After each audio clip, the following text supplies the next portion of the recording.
Diba?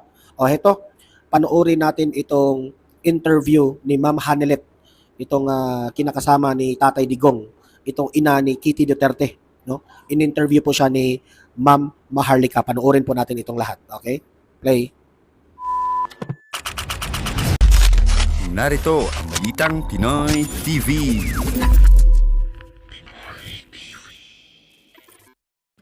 Okay, magandang araw po sa ating lahat at panibagong updates na naman ang gagawin natin ngayon.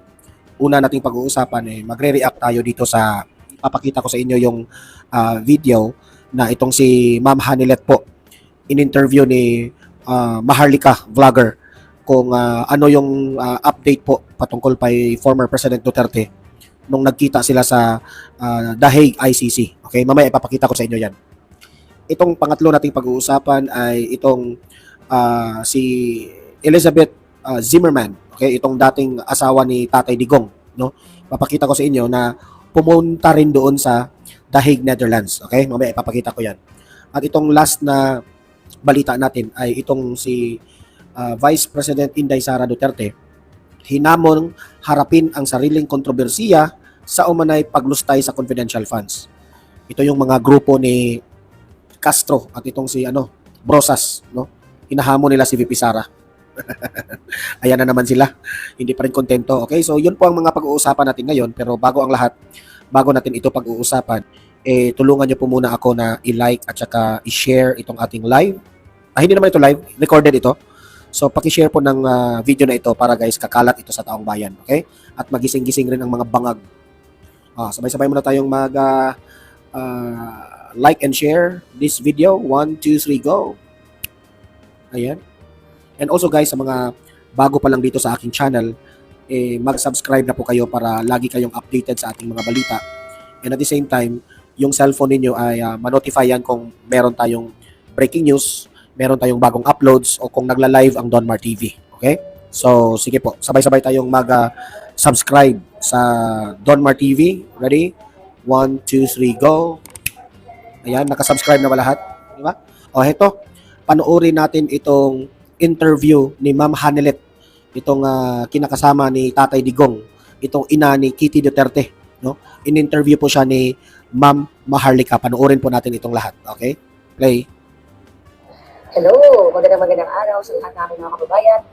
Ayan, talaga namang ngayon, kita niyo kasama natin si Mama Hanelet kung saan nandito po kami sa The Hague pa rin at napagbigyan tayo ng pagkakataon na makasama siya ngayong araw nito. Kaya ma'am, thank you so much at kamusta po yung inyong pag-visit? Nag-visit na po kayo?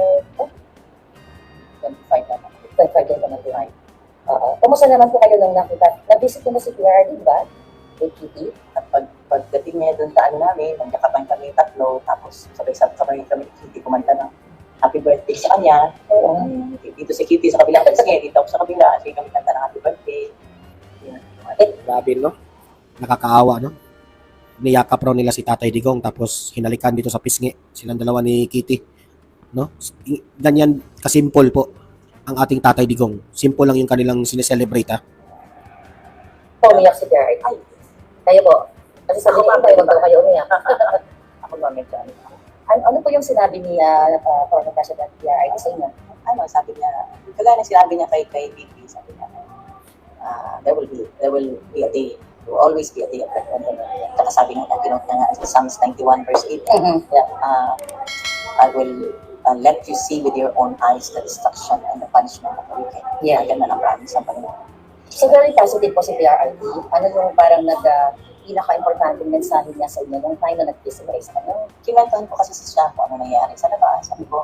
Sabi ko, ikaw na ayaw mong ipaalam, ayaw mong magpa-istorbo tuwing birthday mo, natutulog ka na ngayon, buong mundo ka na sa celebrate ng birthday.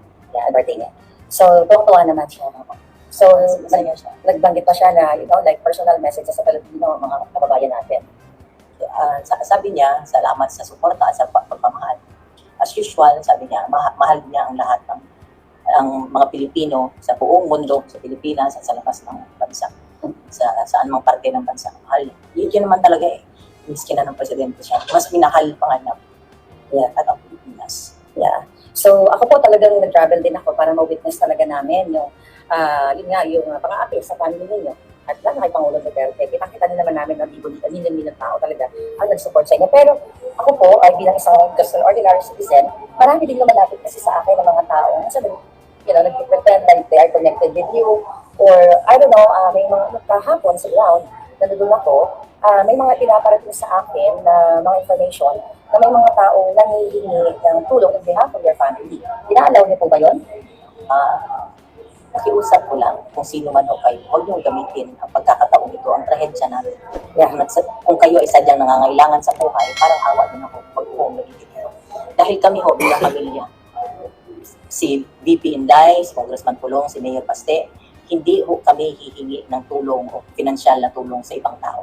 Kami ho, kung kinakailangan namin pumutang, yun ho ay gagawin namin. Merong nagkwento sa akin. Maraming lumalapit kasi alam nila, desperado kami. Yeah. Lumalapit sila na ganyan. Sabi ko, kung kaya mong gawin, bakit hindi mo na lang gawin? Bakit? Maraming mga kwento, mga story. Sige, kung kaya mong gawin, gawin mo na lang. Yun ang ano ko. So pakiusap ka lang. Yung totoong nurse, alam mo, natulog sa bahay namin, Martika. Yung totoong nurse na nag-alaga, ako nag-interview na before pa siya naging presidente. So sa bahay namin niya natutulog, sa sala namin natutulog, nag-aantayan kay PRD kung kailan siya tatawag. So, yung totoong mga nurse, hindi nagsasalita. Kami may group chat kami ng kasama ng mga nurse na nag-aalaga siya, nag-report sila sa akin. So, yung totoong nurse, hindi yan nagsasalita. Code of ethics siya ng nurse na hindi ka dapat magsalita. Disclose, yes.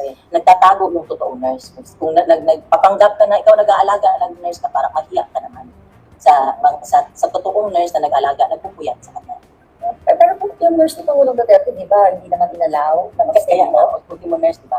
Ang nangyari niyan, hanggang ngayon, para sa akin, parang pangungot. Hindi ako makapaniwala. Hindi ko akalain na pag walang passport ang tao, pwede palang idalagin sa pwede palang dokumentahin niya. Yeah. Kasi ako, yun ay mga nakakarating sa akin ng mga mensahe na may mga nagpapanggap no, ng mga taong nag-connected sa inyo or nakilala or kamag-anak kayo. Yung iba, hindi ko naman talaga kaya kayo lang naman ang kilala kong mga relatives niya. So, ang sa akin lang, ma'am, pinararating ko lang sa inyo kasi sa akin din may lumalapit kahapon nga po, may mga nag-aabot ng mga mga sobre, mga birthday cards. So, sinasabihan ko sila na yung family ninyo, which is announced in hindi nanghihingi ng financial help. But birthday greetings is fine. Birthday greetings, mga cards. So, meron pala. Paano lang, dinala ko ngayon, pinasign ko na, pinabati ko nga, para lang maanuhan siya. Alam mo, para maanuhan ng spirits niya, maan yung loob niya, sumaya siya ng konti doon sa mga pagbati ng mga tao. So kasi, kami mga nurse pala nagpapanggap. Ang alam ko parang may mga nag-volunteer dito sa Dahig. Pero may mga nagpapanggap din pala ng mga nurse. Alam mo, ang nangyari yan, siyempre ako nurse. Yes. So, kinontak ko na sa pag alis pa lang nila, kumontak na ako. Yung sa PRC sa Davao. Okay. Sabi ko, tulungan mo ako makahanap ng nurse doon. Dito. Sabi ko, whatever na wire transfer yung sweldo niya papunta dito siya magala. Nakakontak ako, natawagan ko, ma'am, ganito. It turned out, wala lahat, bawal lahat. Pag-ultimo yung nurse na, personal nurse niya na before siya tumakbo ng presidente na interview ko. Kasi mabuting tao yun, makakatiwalaan mo talaga. When it comes sa pera, makakatiwalaan. Hindi pinasama. Kaya nga, nung tinawagan ko na, alam ko nakalanding na, nung tinawagan ko siya, iyakan kami, hindi pa rin pinasama. Yun ang So, yun, kami nga para lang mapaano ko sa inyo, na ang pamilya namin, hindi ko manghihingi o magsusolicit sa inyo ng kahit na anong financial na tulong. Kami nga ni VP Inday nagtutulakan. Nung nasa Davao pa ako, sinabihan ko na si Inday. Sabi ko, bigyan mo ako ng magpadala ako. Paano magpadala? Hanggang ngayon, hindi niya ako sinasagot. So, ganun kami. So, yung mga makapalang mukha dyan, parang awa nila. Parang awa. So, for the record, mga kababayan, wala pong nurse si Pangulong Duterte dito sa Dahig, except yung nandoon sa ICC kung sino man yung assigned ng institution. Tama po ba? Hindi ko talaga alam, malabo ang loob sa loob. Hindi ko alam, marami akong hindi alam. Pati sinasabi lang nila ganito. Basta ako, sinabi ko lahat, anong sitwasyon niya, sinabi ko lahat kasi medical history niya, Yes. Yun lang ang kaya ko sabihin. Pero yung sila ang magbigay, yun ang mahirap kasi sila ang magbigay kung ano ang information.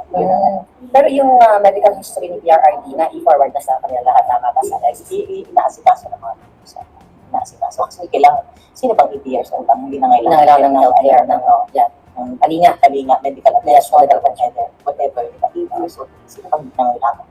Alam niyo, natuwa ako kasi I was there, no, na nagsasalta si Inday sa taong bayan, na nagkakasundo kayo dahil sa schedule kung paano mag-take turns kayo sa pagbisita kay PRRD. Kami na mga sumusuporta kay PRRD sa family ninyo, ay talagang natutuwa kami na sa ganitong klaseng sitwasyon ni PRRD, nagkakaisa po kayong mga magkakamag-anak. So yun na lang yung tinitignan namin, doon kami humuhugot ng lakas bilang mga supporters ninyo.